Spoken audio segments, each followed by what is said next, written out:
Bien sûr. C'était le soir du réveillon de Noël. Il y a 4 ans.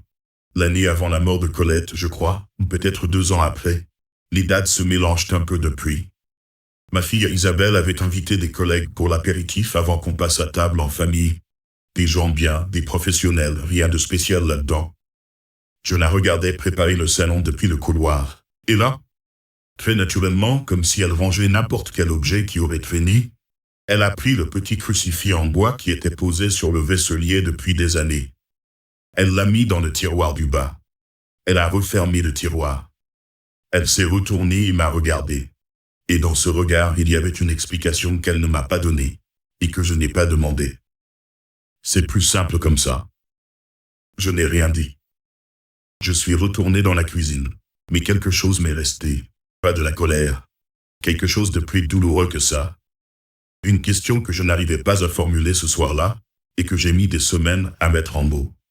La question, la voilà. Quand est-ce que je lui ai appris à faire ça? Parce que ce crucifix, Isabelle ne l'a pas caché par méchanceté. Elle ne l'a pas caché par honte de sa foi. Elle l'a caché parce que, quelque part dans sa vie, quelqu'un lui avait appris que c'était une chose dont on protège les autres. Une chose qu'on ne sort pas devant des gens qu'on veut impressionner. Une chose privée. Optionnelle. Négociable selon les circonstances. Et ce quelqu'un, j'ai bien peur que ce soit moi. Ce dont je veux te parler ce soir, c'est de quelque chose que Padre Pio disait aux parents qui venaient le trouver avec ce genre de peine. Des pères et des mères qui se plaignaient que leurs enfants avaient abandonné la foi, qu'ils ne se signaient plus, qu'ils ne venaient plus à la messe, que la croix leur faisait honte. Ils arrivaient à San Giovanni Rotondo avec cette douleur dans les bras, comme un enfant malade qu'on porte, et ils demandaient à Padre Pio ce qu'ils pouvaient faire. Et Padre Pio les regardait. Et il leur posait une question qui, paraît-il, les clouait sur place.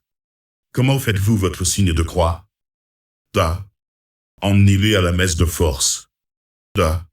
Priez pour eux chaque jour. Da. Faites dire une messe à leur intention. Cette question-là, directe, presque brutale dans sa simplicité. Comment faites-vous votre signe de croix? Parce que Padre Pio savait une chose que la plupart des parents oublient. Les enfants n'apprennent pas la foi par les catéchismes. Ils apprennent par les gestes qu'ils voient. Et le premier geste de la foi catholique, le plus simple, le plus quotidien, le plus répété depuis les 2000 ans de l'Église, c'est le signe de la croix. Ce que ce geste dit d'un parent, l'enfant l'entend plus fort que n'importe quel sermon du dimanche. Alors voilà ce que je veux te raconter ce soir. Non pas pour te culpabiliser. La culpabilité stérile ne sert à rien, et Padre Pio le savait aussi. Mais parce que ce que je vais te dire peut encore changer quelque chose. Parce que la transmission n'est pas terminée. Parce qu'elle ne l'est jamais tant que tu es là. Mais d'abord il faut que tu comprennes de qui on parle. De qui était vraiment Padre Pio face à ce geste-là. Les confrères capucins de San Giovanni Rotondo, les hommes qui vivaient avec lui, qui priaient avec lui, qui le voyaient faire le signe de la croix chaque jour pendant des décennies, ils rapportent tous la même chose. Padre Pio faisait le signe de la croix des dizaines de fois par jour. Au début de chaque prière, à la fin de chaque prière, avant de manger, avant de parler à quelqu'un, avant d'entrer dans une pièce. Et à chaque fois, c'était la même chose. La même lenteur. La même attention. Une main qui portait les stigmates du Christ, des plaies ouvertes dans la chair de ses paumes, posées sur le front, descendues vers la poitrine, portées d'une épaule à l'autre. Avec une révérence qui faisait que les gens qui le regardaient faire ne savaient pas toujours s'ils devaient parler ou garder le silence. Padre Pellegrino Funicelli, un de ses confrères les plus proches, a témoigné de ceci. Quand un frère ou un pèlerin faisait le signe de la croix rapidement, distraitement, la main qui touche le front et les épaules en moins d'une seconde, comme une formalité, comme un réflexe, Padre Pio le reprenait. Pas avec violence, mais fermement. Il lui demandait de recommencer, lentement, consciemment. Tu viens de toucher les mystères de la Trinité et de la rédemption. Fais-le comme si tu le savais. Il disait que le signe de la croix fait sans attention était un manque de respect envers le Seigneur. Pas une faute véniale à confesser et à oublier. Un manque de respect réel. Comme serrer la main de quelqu'un en regardant ailleurs. Comme saluer un ami sans lever les yeux. Et à un père de famille qui se plaignait que ses fils, 2 grands garçons adultes, qui avaient été élevés dans la foi, refusaient désormais de se signer en public. qui se cachaient à table pour bénir leur repas, qui regardaient autour d'eux, avant de faire ce geste à l'église comme s'ils craignaient d'être vus. Padre Pio a dit une phrase que les vieux fidèles de San Giovanni ont transmise pendant des décennies. Mon fils, les enfants n'inventent pas la honte. Ils l'évitent. Arrête-toi une seconde avec cette phrase. Les enfants n'inventent pas la honte. Ils l'évitent. Ce père avait élevé ses fils dans la foi, la messe du dimanche, le catéchisme, les sacrements. Tout ça était réel, sincère, accompli.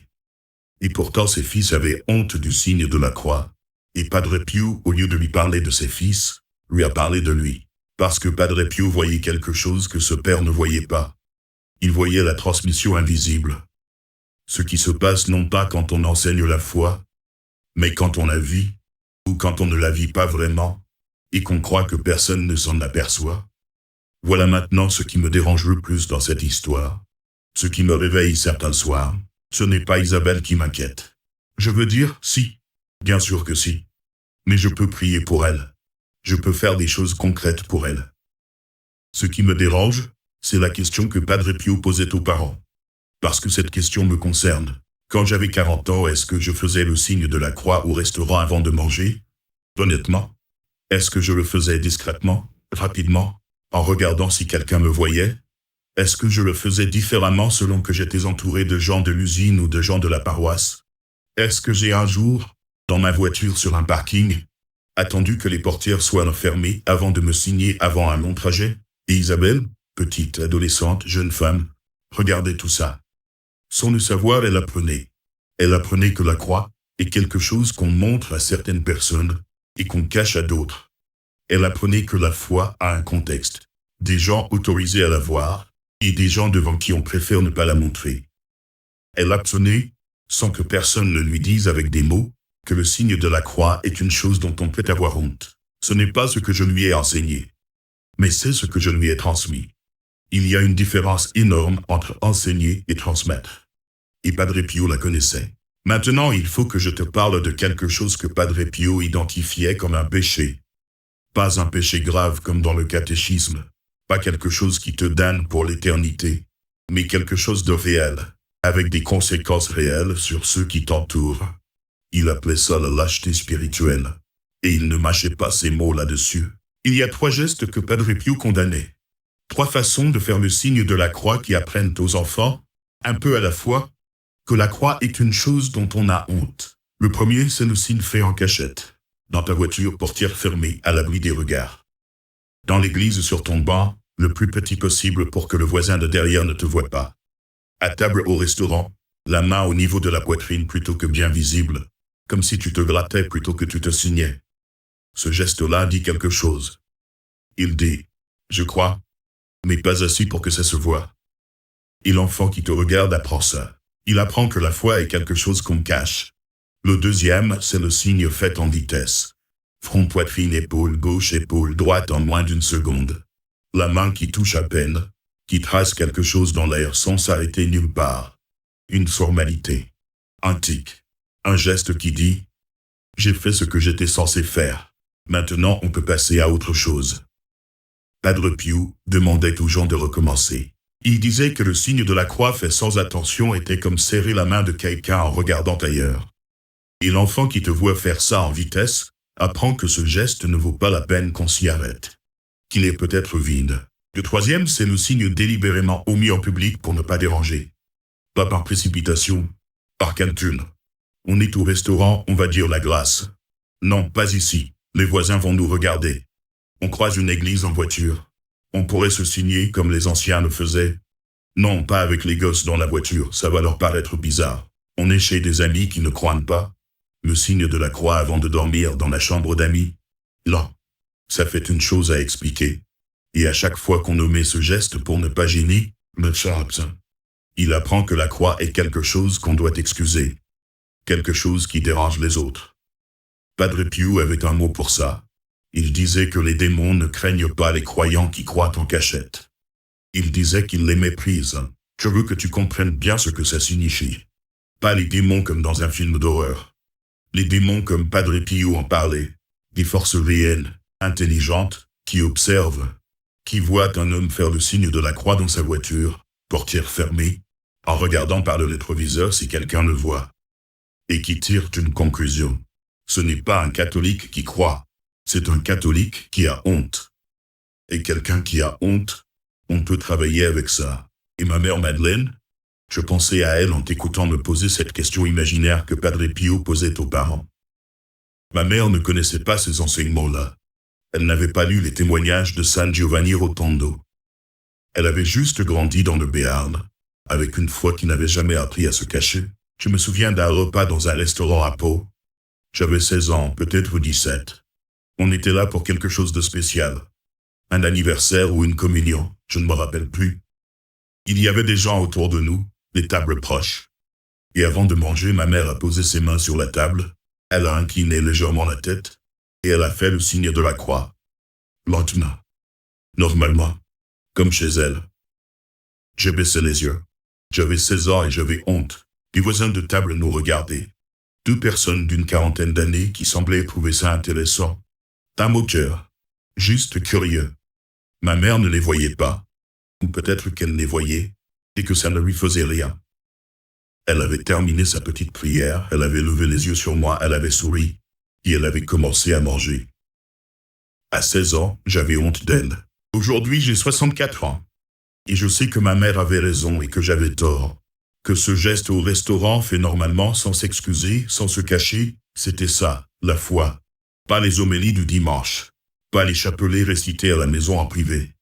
Ce geste-là en public, devant des inconnus, sans regarder si quelqu'un trouvait ça bizarre. Et je me demande, parce qu'on ne peut pas éviter de se poser la question honnêtement, combien de fois j'ai été l'opposé de ma mère devant ma propre fille? Combien de fois Isabelle m'a vu calculer, peser le regard des autres, adapter mon geste à la salle? Padre Pio disait, « Ne me parlez pas de la foi de vos enfants avant de m'avoir dit comment vous faites votre signe de la croix. Pas comment vous priez. Pas combien de fois vous allez à la messe. Pas quelle catéchèse vous leur avez donné. Comment vous faites votre signe de la croix. Parce que ce geste-là, ce geste quotidien, anodin en apparence, répété des milliers de fois dans une vie, c'est là que la foi vit ou qu'elle meurt dans une famille. C'est là que la transmission se fait ou qu'elle se casse. Il y a un témoignage que j'ai lu dans les écrits qui entourent dans les procès de canonisation de Padre Pio. Des comptes rendus de ses fils spirituels, des hommes qui l'avaient accompagné pendant des années. L'un d'eux marchait un jour dans les rues du village et passait devant une petite église sans se signer. Il ne le fit pas par oubli, ni par précipitation. Il ne le fit tout simplement pas. Ce jour-là, il n'y pensait pas. Et il entendit la voix de Padre Pio, intérieurement, pas à son oreille, qui disait « Est-ce ainsi qu'on est chrétien ?» Cette voix-là. Pas de la colère. Une question. La même que Padre Pio posait aux parents. La même que je me pose depuis ce soir de Noël. Le signe de la croix devant une église. En passant dans la rue, les anciens le faisaient. Ma mère le faisait. Les paysans béarnais le faisaient depuis des siècles. En passant devant un calvaire, en croisant un cimetière, en entendant l'Angélus. Pas pour faire du théâtre, pas pour se faire remarquer. Parce que c'était une déclaration publique, faite à voix basse avec les mains, qui disait « Je sais ce que cet endroit représente. Je sais à qui appartient ce monde. » En 60 ans, cette déclaration est devenue gênante. Et ce n'est pas la modernité qui l'a rendue gênante. Ce sont les catholiques qui, un à la fois, ont décidé de ne plus la faire.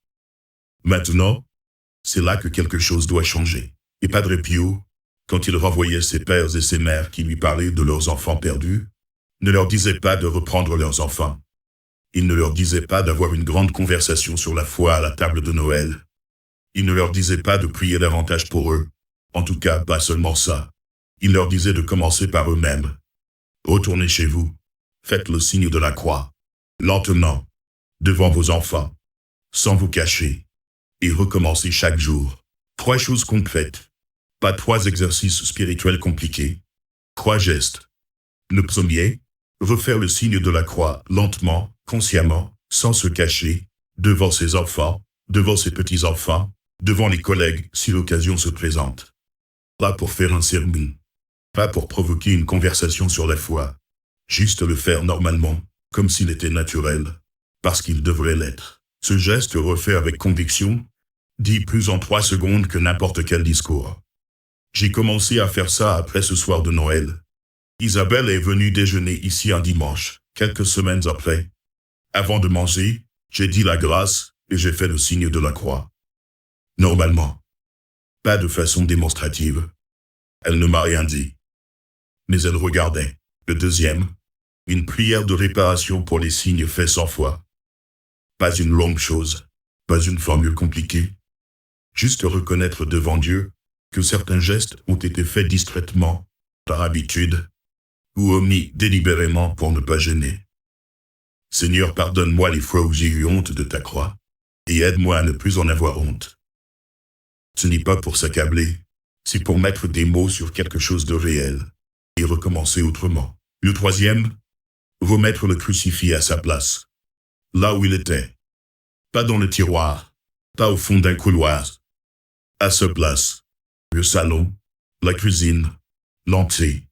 Non pas pour faire une déclaration aux visiteurs, non pas pour Isabelle, pour soi, comme un acte personnel de conversion. Parce que les objets que l'on choisit de mettre en évidence dans une maison racontent ce que l'on croit vraiment. Et l'acte de remettre un crucifix là où on l'a caché, c'est parfois le premier vrai acte de foi d'une conversion qui n'avait pas encore commencé. Ce soir-là, après qu'Isabelle et ses collègues sont partis, après le réveillon, quand tout le monde est allé dormir, je suis retourné dans le salon. J'ai ouvert le tiroir, j'ai repris le crucifix, je l'ai remis sur le vaisselier, à sa place. Et je suis resté debout devant lui un moment. Pas pour faire quelque chose, juste pour être là. Maintenant, je vais te dire quelque chose que j'ai gardé pour la fin. Quelque chose qui s'est passé à San Giovanni Rotondo en 1988. Mais pas la scène que tu attends. Pas la cellule. Pas les bruits de la nuit. Pas le vieux capucin dans l'embrasure de la porte. Cette scène-là, je l'ai déjà racontée. Ce soir, je veux te parler d'autre chose. Le dernier jour du pèlerinage, le frère qui guidait notre groupe nous a emmenés assister à une bénédiction. Padre Pio était déjà très malade à cette époque. Il est mort en septembre de cette même année, quelques mois après. Il ne disait plus la messe lui-même. Mais il bénissait encore. Il était assis dans un fauteuil. Les pèlerins passèrent devant lui un par un. Il s'agenouillait. Et lui, avec ses mains que nous avions toujours connues bandées dans les photographies, ses mains qui portaient les blessures du Christ depuis des décennies, il posait les doigts sur leur front. Et il faisait le signe de la croix. Sur chaque front, un par un. Je l'ai regardé faire ça depuis le fond de la salle. Je n'étais pas dans la file. J'avais laissé ma place à d'autres. Je regardais. Et j'ai vu des choses qui ne s'expliquaient pas facilement. Des gens qui pleuraient avant même qu'ils les touchent. Des gens qui s'agenouillaient le visage fermé et raide sur la défensive, et qui relevaient la tête avec une expression qui n'était plus la même. Pas des larmes de religion. Quelque chose de plus profond que ça. Comme si quelque chose s'était ouvert ou s'était déposé. Ce n'était pas un geste symbolique. Padre Pio ne posait pas un symbole sur leur front. Il posait la croix. Réellement. Avec ses mains qui avaient saigné pendant 50 ans. Avec une foi qui n'avait pas varié d'1 millimètre en 50 ans de nuit sur le sol de sa cellule. Et là, debout au fond de cette salle, je regardais mes propres mains, ces mains qui faisaient le signe de la croix depuis l'enfance, qu'il avait fait des milliers de fois, en vitesse, en cachette, en regardant si quelqu'un voyait, en l'omettant quand ça semblait plus simple. Ces mains, j'ai pensé à Isabelle. Elle avait 18 ans en 1988, elle n'était pas avec nous dans ce pèlerinage. J'ai pensé à ce que j'avais transmis, à ce que j'avais laissé s'installer dans notre famille, dans notre maison, dans nos gestes quotidiens, sans même m'en apercevoir. Un père de Lourdes qui m'avait accompagné dans le groupe, un homme plus âgé que moi, la soixantaine, a posé sa main sur mon bras. Il regardait lui aussi Padre Pio bénir les pèlerins un par un. Il a dit tout bas, sans se retourner. « Tu sais ce que je réalise là? Toute ma vie j'ai fait ce geste comme une insulte. Et lui, là, c'est une déclaration d'amour. Une insulte comparée à une déclaration d'amour. Je n'ai jamais oublié cette phrase. Et depuis ce jour-là, pas tous les jours, pas avec la perfection de Padre Pio, parce que je suis un retraité de l'aéronautique de Pau, et non un stigmatisé du Gargano, j'essaie de faire ce geste, comme si ça avait un sens. Lentement, en sachant ce que je touche. Swing. La pensée que j'offre à Dieu. Poitrine. Le cœur. Ce qui est le plus profond. Épaule gauche, épaule droite. Le monde entier pris dans ce geste horizontal. Ce n'est pas mystique. C'est simple. C'est ce que les catholiques faisaient avant qu'on décide que ça pouvait gêner les voisins. Alors voilà. Si tu as des enfants qui n'ont plus la foi, ou plus exactement, qui ont honte de la montrer, ne commence pas par eux. Commence par toi. Par ce geste. Par la façon dont tu le fais. Ou dont tu ne le fais plus. Ce n'est pas une garantie. Je ne te promets pas qu'Isabelle va revenir à la messe parce que j'ai remis le crucifix sur le vaisselier. Et que je refais le signe de la croix normalement. Mais ce que je sais, ce que Padre Pio savait, c'est que la transmission recommence par là. Par ce geste. Parce que tes mains disent quand tu crois que personne ne regarde. Tes enfants regardent. Ils ont toujours regardé. Et si tu veux leur redonner ce que tu as peut-être sans le vouloir abîmer, ça commence là. Pas par une grande conversation. Pas par un ultimatum. Pas par une explication théologique. Par tes mains, posées correctement, lentement, sur ton front, ta poitrine, tes épaules. Devant eux. Normalement. Les enfants n'inventent pas la honte. Ils l'évitent. Et la foi, Padre Pio le disait aux parents qui revenaient le voir après avoir recommencé. La foi, elle sérite aussi, que Padre Pio vous protège.